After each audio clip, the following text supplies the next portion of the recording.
World news के sponsor हैं स्वागत, अदरक, लहसुन और मसाले 100% प्योर एंड हाइजीनिक। अस्सलाम वालेकुम, आदाब। मैं हूं खलील फरहाद। शुरू करते हैं वर्ल्ड न्यूज़ हेडलाइंस के साथ। अफगानिस्तान से अमेरिका के मुकम्मल इनखला के फैसले पर तनकीद को सदर बाइडन ने कर दिया मुस्तरद। कहा दूसरा कोई ऑप्शन नहीं था मौजूद, ये जंग खत्म करने का था वक्त।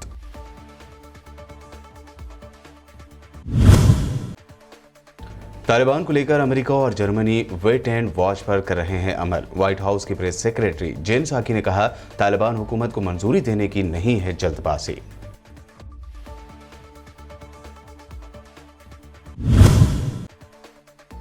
मोदी सरकार ने तालिबान के साथ शुरू किए मुज़ाकरात। कतर में हिंदुस्तान के सफीर दीपक मित्तल ने तालिबान लीडर इस्तांक ज़ई से की मुलाकात। तालिबान ने दिया पॉजिटिव रिएक्शन।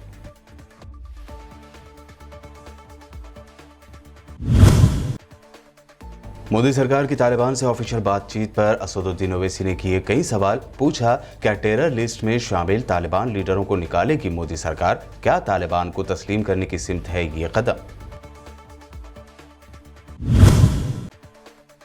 लगातार तीसरे महीने की पहली तारीख को बढ़े एलपीजी सिलेंडर्स की कीमतें। इस मरतबा भी गैस सिलेंडर में हुआ 25 रुपए का इजाफा। महंगाई बढ़ने से लोगों में बढ़ रहा है गुस्सा।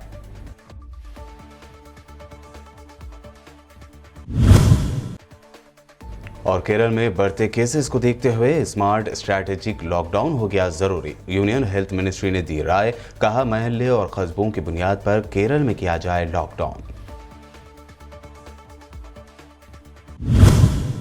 अमेरिकी सदर जो बाइडन ने अफगानिस्तान से अमेरिकी फौज के इनखला के फैसले पर तनकीद को एक मरतबा फिर मुस्तरद कर दिया है। व्हाइट हाउस में सदर बाइडन ने कहा कि 20 साला फौजी मिशन का खात्मा अमेरिका के हक में बेहतरीन फैसला था और इस फैसले की जिम्मेदारी वो खुद लेते हैं। उनके बकौल ये जंग खत्म करने का वक्त था। बाइडन ने अफगानिस्तान में तालिबान के इख्तिदार में आने के बाद अमेरिकी और दीगर वेस्टर्न कंट्रीज के शहरियों और उनकी मदद करने वाले मुकामी अफगान अमले के इनखला को एक गैर मामूली कामयाबी करार दिया। उन्होंने कहा कि इस दौरान 1,20,000 अफराद को महफूज मुकामात पर मुंतकिल किया गया। सदर बाइडन ने इस रेस्क्यू ऑपरेशन का हवाला देते हुए मजीद कहा कि अमेरिका ने तारीख का सबसे बड़ा फिजाई ऑपरेशन कंप्लीट किया है। अमेरिकी हुकूमत और बैनुल-अक़वामी बिरादरी तालिबान को अफगानिस्तान की तस्लीमशुदा हुकूमत के तौर पर मंजूरी देने की जल्दबाजी में नहीं है। व्हाइट हाउस की प्रेस सेक्रेटरी जेन साकी ने यह बात कही। जेन साकी ने प्रेस कॉन्फ्रेंस के दौरान कहा कि किसी भी दिगर हालात की तरह ये हालात पर मुनहसर होगा। अमेरिकी हुकूमत और इंटरनेशनल कम्युनिटी यानी बैनुल-अक़वामी बिरादरी तालिबान को मंजूरी देने की जल्दबाजी में नहीं है। दूसरी तरफ जर्मनी ने भी वेट एंड वॉच की पॉलिसी पर अमल करने की बात कही है। जर्मन फॉरेन मिनिस्टर हाइको मास के मुताबिक बर्लिन हुकूमत अफगान तालिबान की तरफ से नई हुकूमत के क़याम का इंतज़ार करेगी और देखेगी कि क्या ये अस्करियत पसंद ग्रुप अपने बयान पर कायम रहता है या नहीं। अमेरिका की अफगानिस्तान से वापसी के बाद दारुल हुकूमत काबुल के हामिद करज़ई इंटरनेशनल एयरपोर्ट की सिक्योरिटी तालिबान के बदरी 313 यूनिट ने कल रात को ही संभाल ली है। काबुल एयरपोर्ट पर सिक्योरिटी की जिम्मेदारी जदीद हथियारों और दिगर फौजी आलात से आरास्ता तालिबान के बदरी 313 यूनिट ने संभाल ली। इस यूनिट के दस्ते एयरपोर्ट के मुख्तलिफ हिस्सों में तैनात किए गए हैं। बता दें कि अमेरिका के चले जाने के बाद तालिबान ने काबुल एयरपोर्ट का इंतजाम संभाल लिया है। इसके अलावा एयरपोर्ट को टेक्निकल तौर पर चलाने के लिए तालिबान ने तुर्की से मदद की दरख्वास्त की है, जिसके बारे में तुर्की जल्द ही फैसला ले सकता है। मुत्तहिदा अरब अमारात की रियासत अबू धाबी के वली अहद शेख मोहम्मद बिन जायद अल नहयान ने तुर्क सदर रजब तैयब एर्दोगान से टेलीफोन पर रब्ता किया। दोनों रहनुमाओं ने दो तरफा ताल्लुकात पर बात की। अमारती सरकारी खबर रसां एजेंसी वाम के मुताबिक दोनों रहनुमाओं ने टेलीफोनिक गुफ्तगू के दौरान तुर्की और अमारात के मुश्तरका मफादात और दोनों कंट्रीज़ की आवाम की बेहतरी के लिए इन ताल्लुकात को नई सिमत देने पर बातचीत की। दोनों रहनुमाओं ने इंटरनेशनल इशूज़ पर भी बातचीत की। इससे पहले गुज़िश्ता हफ्ते के दौरान तैयब एर्दोगान और एक सीनियर अमारती ओहदेदार के दरमियान मुलाकात हुई थी। तैयब एर्दोगान ने एक बयान में बताया था कि 19 अगस्त को अमारात के NSA यानी national security adviser Sheikh Tahnoun bin Zayed से इकनॉमिकल ताउन पर बातचीत की गई। ग़र्ब उर्दन के इलाके रामल्ला में इसराइली फ़ौजियों की फायरिंग से एक 39 साला फ़लस्तीनी नौजवान आयद यूसुफ राशिद जादुल्ला शहीद हो गया। ज़राए के मुताबिक ये फ़लस्तीनी नौजवान अपने घर की जानिब जा रहा था कि सियोनी फ़ौजियों की फायरिंग का निशाना बना और शहीद हो गया। गुज़िश्ता 3 रोज़ के दौरान कई फ़लस्तीनी सियोनी फ़ौजियों की फायरिंग से ज़ख्मी हुए हैं। दूसरी जानिब फ़लस्तीनी अवाम ने गज़ा के मुहासरे, सियोनी बस्तियों की तामीर और यहूदियों के जारी जराइम के ख़िलाफ़ हर हफ्ते की तरह कल भी फ़लस्तीन के मुख्तलिफ इलाकों में मुजाहरे किए, जिसमें इसराइल की जारहियत की वजह से कई फ़लस्तीनी ज़ख्मी हुए। सीरिया के ज़राए का कहना है कि देर अल-ज़ोर में अमेरिका के फ़ौजी अड्डे पर रॉकेटों से हमला हुआ है। अल अखबारिया की रिपोर्ट के मुताबिक शाम के इलाके देर अल-ज़ोर में कनेको से मशहूर इस फ़ौजी अड्डे पर कम अज़ कम 2 रॉकेट फायर किए गए। देर अल-ज़ोर के मशरिक़ी इलाके में वाक़ इस फ़ौजी अड्डे पर गुज़िश्ता 1 महीने में होने वाला ये दूसरा हमला है। इससे पहले होने वाले हमले में 9 रॉकेट फायर किए गए थे। वाज़ेह है कि सीरिया में अमेरिका के फ़ौजी ठिकाने न सिर्फ सीरिया बल्कि इलाके के मुख्तलिफ मुल्कों ने इस पूरे इलाके के लिए बदअमनी व अदम इस्तेहकाम का बास बने हुए हैं। वर्ल्ड न्यूज़ में अभी आपने देखी अहम इंटरनेशनल न्यूज़। वक्त हुआ है एक शॉर्ट ब्रेक का। ब्रेक के बाद जल्द लौटेंगे और देखेंगे अहम नेशनल न्यूज़।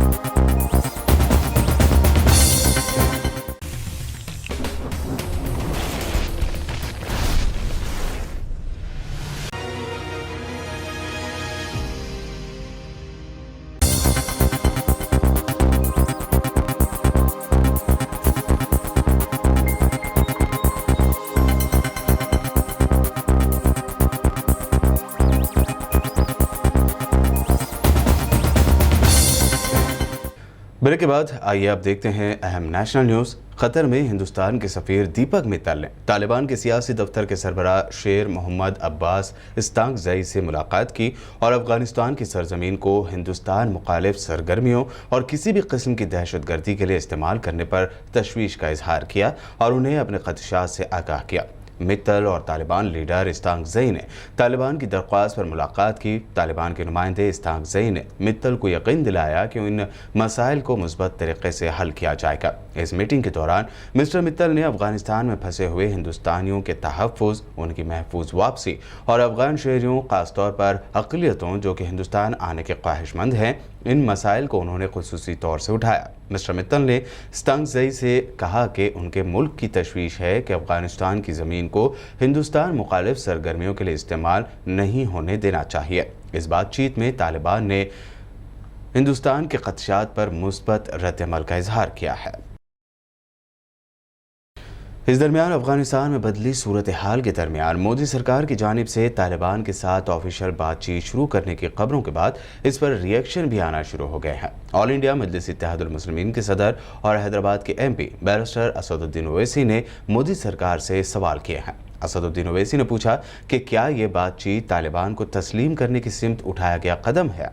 वहीं उन्होंने पूछा कि क्या वो उन सभी तालिबानी लीडरों की फहरिस्त कैंसिल करने जा रहे हैं जिन्हें दहशतगर्दी की कैटेगरी में रखा गया है, क्योंकि भारत सैंक्शन करने वाली कमेटी का प्रेसिडेंट है। अगर वो ऐसा नहीं करते हैं तो क्या मोदी सरकार तालिबान को UAPA की टेरर लिस्ट के तहत लाएगा। इसी के साथ असदुद्दीन ओवैसी ने मशवरा देते हुए कहा कि बीजेपी के गधे ये बातचीत को देखें, या तो खामोश रहें या फिर सबको तालिबान बोलना बंद करें। इस बार 1 सितंबर से रसोई गैस की कीमतें बढ़ गई हैं तो मारुति सुजुकी ने भी कीमतें बढ़ाने का ऐलान किया है। वहीं कुछ सरकारी कवानीन में उलटफेर से भी आपकी जेब का बोझ बढ़ने वाला है। ऐसे में एक तरफ जहां सैलरी आने की खुशी है, वहीं महीने का बजट भी थोड़ा बहुत बिगड़ने का डर है। घरेलू LPG सिलेंडर्स की कीमतें लगातार दूसरे महीने बढ़ी हैं। जुलाई और अगस्त दोनों महीने की पहली तारीख को इसकी कीमत में 25-25 रुपये का इजाफा किया गया। इसको सितंबर में भी 25 रुपये बढ़ा दिया गया है। हर महीने की पहली तारीख को रसोई गैस की कीमतें तय किए जाते हैं। आज सैलरी का पहला दिन है और इसी मौके पर 25 रुपये गैस सिलेंडर के ऊपर बढ़ाए गए हैं, जिस पर आवाम का गुस्सा देखने को मिल रहा है। बढ़ती महंगाई को लेकर कांग्रेस ने मोदी सरकार के खिलाफ नया कदम उठाया है। कांग्रेस ने मुल्क भर से आम शहरियों की बढ़ती महंगाई पर रिएक्शन के वीडियोस अपने ट्विटर अकाउंट पर पोस्ट किए हैं। आइए जानते हैं मोदी सरकार के दौर में बढ़ती महंगाई को लेकर आवाम के क्या है रिएक्शन। राशन सस्ता हो गया है? नहीं, बहुत महंगाई हो गई है। बच्चों की फीस भरनी पड़ती है, घर में सिलेंडर लाना पड़ता है। सिलेंडर तो 900 रुपए का हो गया है। सिलेंडर 900 का हो गया है और आपको पेट्रोल 110 रुपए। सिलेंडर की सब्सिडी आती है क्या? नहीं। ये जो सरकार ने पेट्रोल के, डीजल के, गैस के, घरगुती गैस के जो रेट बढ़ाए, हम गरीब ने जीना कैसा? मैं मेरी रिक्शा चला के गुजर बसर करता हूँ। मेरे घर में खाने वाले 4 आदमी हैं, कमाने वाला अकेला। पहले यूपी के सरकार में जो कांग्रेस की सरकार थी, उस सरकार में पेट भर के तो खाते थे, आज खाने का मोहताज हो गए। इतनी महंगाई में करेंगे क्या? नॉर्मल छोटा सा काम करता हूँ, एक डिलीवरी बॉय जैसे रख लो। जो काम पहले मैं 100 रुपये में करता वो 200-300 में काम हो रहा है। लेकिन इसकी वजह से हमारी इतनी बुरी हालत हो गई है ना, काम बिल्कुल ठप्प हो गया और घर का गुजारा करना बड़ा मुश्किल हो गया। जैसे गैस के अभी दाम बढ़े हैं, गैस के दाम की वजह से हमारे घर में रसोई का जितना किचन का पूरा सिस्टम है सारा हिल गया है। जो महंगाई से आम आदमी परेशान है, बड़े बड़े आदमियों का ठीक है। जो आम आदमी पेट्रोल हो, डीजल हो या कोई भी ऐसा सामान देख लीजिए जिससे महंगाई नहीं हो, सब कुछ महंगाई बढ़ा दिया है। इससे आम आदमी पब्लिक मर रहा है। आदमी खाने के लिए तरस रहा है, क्या खाएगा नहीं, कल क्या होगा उसके बारे में कुछ पता नहीं चल रहा है। महंगाई का रोना रोकर केंद्र की सत्ता पर काबिज हुए मोदी ने महंगाई के सारे रिकॉर्ड तोड़ दिए। जनता का सांस लेना तक दूभर हो गया है। ये मुद्दा बहुत जोरों से उठाया था कि बहुत महंगाई है और महंगाई से प्रधानमंत्री की गरिमा को ठेस पहुंचती है। तो आज मोदी जी की गरिमा कहाँ है? पूरी दुनिया में महामारी के दौर में आम जनता को रियायतें देने का समय चल रहा है। उस वक्त भारत सरकार पेट्रोल और डीजल की कीमतें बढ़ा करके अपने देश की जनता के साथ बहुत बड़ा अन्याय कर रही है। इससे महंगाई बढ़ रही है, किराया भाड़ा महंगा हो चुका है, खाद्य सामग्री महंगी हो चुकी है और ऊपर से रियायतें देने की बजाय PSUs की नीलामी की जा रही है। हम उन्हें कहते हैं कि आप इतना चार्ज क्यों ले रहे हैं, यहाँ से यहाँ तक का तो इतना ही किराया हुआ करता था। वो कहते हैं मैडम बार बार कीमतों में बढ़ोतरी हो रही है तेल की, तो हम क्या करें, हम मजबूर होकर हम ये दाम बढ़ा रहे हैं। तो इसलिए जो मोदी जी ने ये बढ़ोतरियाँ करी हैं वो हमारे हिसाब से तो सही नहीं है। एक आम जनता जो है इस महंगाई की मार को बड़े बुरे तरीके से झेल रही है। हालत है बहुत ही खराब हो चुकी है। कोरोना महामारी में हर एक इंसान इतना दुखी हो गया है कि वो अपने घर का खर्चा तक उठाने में बहुत मतलब कमजोर हो चुका है। तो सरकार जो जितना भी प्रचार कर रही है उससे ज्यादा ये है कि गरीबों पे वो अपना ज्यादा ध्यान रखें और जितनी महंगाई है उसको कम करे ताकि हर एक गरीब अपने बच्चे को पढ़ा सके और अपने घर में जो भी है अपने बच्चों का अच्छा से देखभाल कर सके। यूनियन हेल्थ मिनिस्ट्री ने कहा है कि कोरोना वायरस से बिगड़ते हालात पर काबू पाने के लिए केरल में स्मार्ट स्ट्रैटेजिक लॉकडाउन जरूरी हो गया है। इस तरह का लॉकडाउन पूरे डिस्ट्रिक्ट लेवल पर नहीं बल्कि महल्ले और कस्बों की बुनियाद पर किया जाता है जहां ज्यादा लोग पॉजिटिव मिल रहे होते हैं। मिनिस्ट्री के जराये ने कहा है कि केरल में 85% यानी 85% मरीज होम आइसोलेशन में हैं और उनकी सही से रोजाना मॉनिटरिंग नहीं हो रही है। इस वजह से केसेस बढ़ रहे हैं क्योंकि वो घूम रहे हैं और वायरस इससे फैल रहा है। जराये ने बताया कि काफी पहले से सेंटर लिमिटेड लॉकडाउन की बात केरल को कहता रहा है, लेकिन ऐसा नहीं किया गया।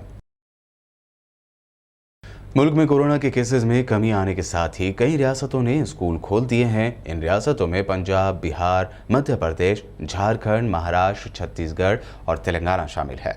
दिल्ली सरकार ने भी कोरोना वबा का असर बढ़ने के बाद से बंद पड़े स्कूल आज से खोल दिए हैं। इस फैसले के तहत 9th से 12th तक की क्लासेस शुरू की जा रही हैं।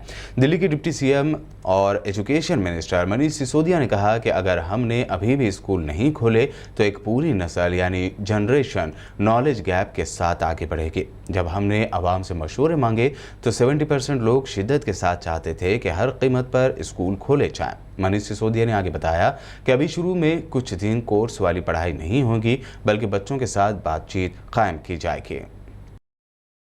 उत्तर प्रदेश के फिरोजाबाद में डेंगू जैसे बुखार से 10 दिनों में करीब 53 लोगों की मौत हो गई है और 186 लोग अभी अस्पताल में भर्ती हैं, जहां उनका इलाज किया जा रहा है। बुखार से मरने वालों में 45 बच्चे भी शामिल हैं। सीएम योगी आदित्यनाथ ने इस मामले की जांच का हुक्म दिया है और फिरोजाबाद मेडिकल कॉलेज के कोविड वार्ड को इतने बड़े पैमाने पर बच्चों की मौत होने पर डिस्ट्रिक्ट मैनेजमेंट ने पहले से 8वीं दर्जे तक के स्कूल 1 हफ्ते के लिए बंद कर दिए हैं। फिरोजाबाद मेडिकल कॉलेज का नज़ारा बहुत दिल दुखाने वाला है। बुखार से तड़पते बच्चे वार्ड में भरे हुए हैं। इतने बच्चे एक साथ शायद ही कभी बीमार होकर यहां पहुंचे हों।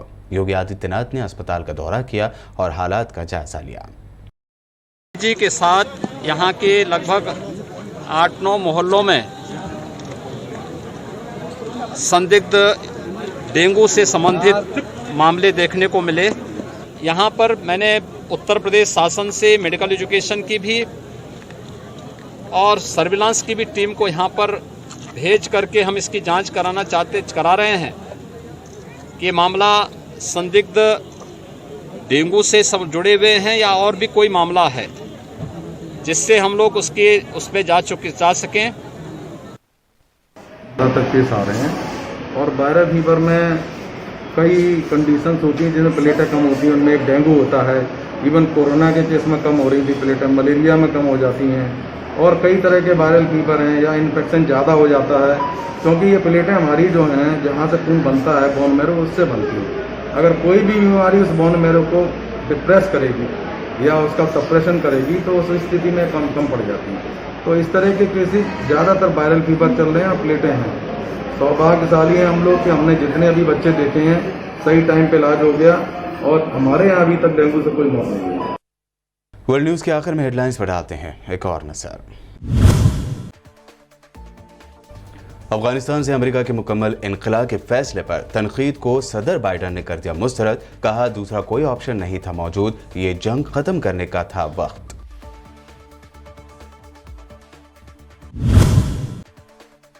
तालिबान को लेकर अमेरिका और जर्मनी वेट एंड वॉच पर कर रहे हैं अमल। व्हाइट हाउस की प्रेस सेक्रेटरी जेन साकी ने कहा तालिबान हुकूमत को मंजूरी देने की नहीं है जल्दबाजी।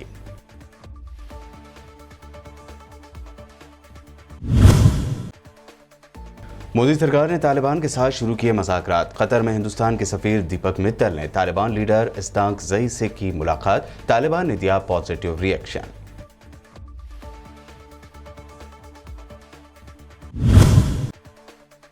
मोदी सरकार की तालिबान से ऑफिशियल बातचीत पर असदुद्दीन ओवैसी ने किए कई सवाल। पूछा क्या टेरर लिस्ट में शामिल तालिबान लीडरों को निकालेगी मोदी सरकार? क्या तालिबान को तस्लीम करने की सिमत है ये कदम? लगातार तीसरे महीने की पहली तारीख को बढ़े एलपीजी सिलेंडर्स की कीमतें। इस मरतबा भी गैस सिलेंडर में हुआ 25 रुपए का इजाफा। महंगाई बढ़ने से लोगों में बढ़ रहा है गुस्सा।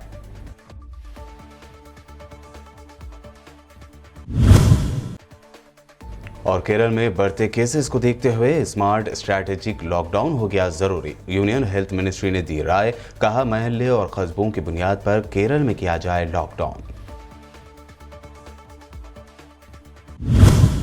वर्ल्ड न्यूज में अभी आपने देखी अहम इंटरनेशनल और नेशनल न्यूज। ताज़ा तरीन खबरों और दिलचस्प प्रोग्राम्स के लिए देखते रहिए बीपीएन चैनल।